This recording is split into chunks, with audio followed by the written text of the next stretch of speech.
We continue with our series on learner diversity. This is part 4, looking at gender. Get on the same page. Let us define our term. Sex is different than general. Sex is one's biological status. One is male or female. Gender is a cultural definition of what it means to be a male, what it means to be a female, what is acceptable for each. It's a cultural definition. Gender stereotypes are broad categories that define behaviors that are typical for males and females, that are acceptable for males and females. These stereotypes are dangerous because it can limit the possibilities and potential of students. Sexism is discrimination against anybody based on his or her sex or gender.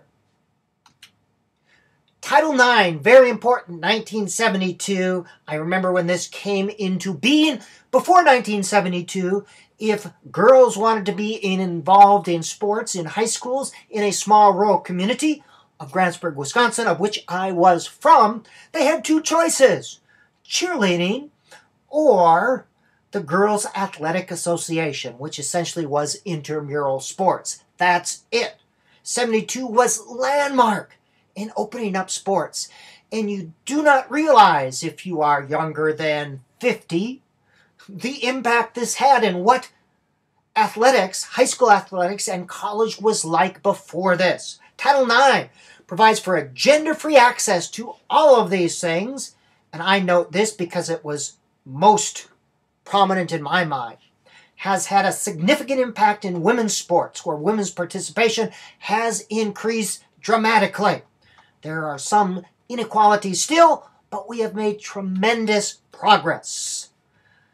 Lawsuits could cost us a fortune unless we hire women. This points to the idea that women still receive less pay for the same job than men.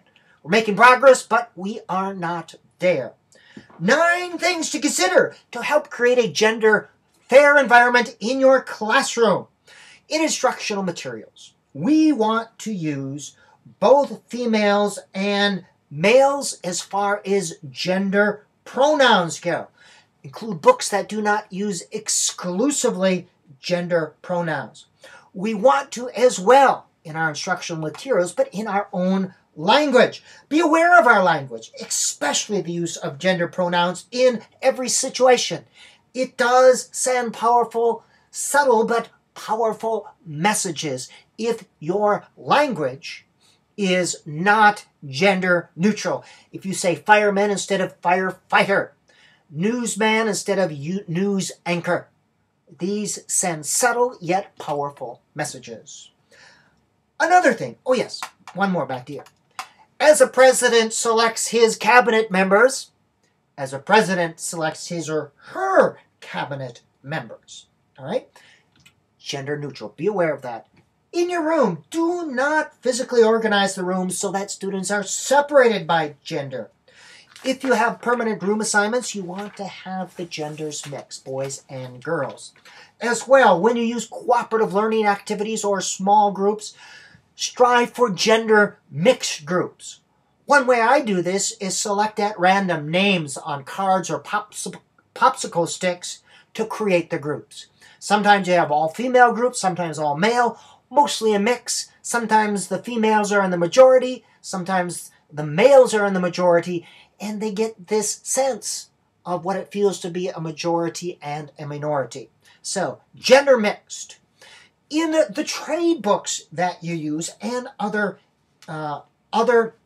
sorts of educational materials, but especially the books that you choose, look for an equal number of male and female lead characters in the books that you use. Books are marvelous ways to get inside people's heads and to understand issues from multiple perspectives.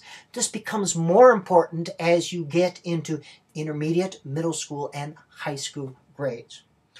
Look for, introduce, and include female role models, accomplished females in math, science, society, the arts, athletics, and other areas. Create bulletin boards, units, and lessons, and design other things centered around accomplished women as well as men. Introduce and include feminine perspectives. Traditionally, history has been written from a fairly exclusive male point of view. Look to include women's perspectives on historical events as well as current events. Eliminate these outdated gender lines. Encourage girls to use equipment or become involved in activities that have traditionally been reserved for boys. In my era, back in the old days, in the 60s and 70s, all boys went to shop, all girls went to home ec. No questions asked whether they were interested or not. They don't do that today. And number 9, make sure there is a zero tolerance policy on sexual harassment.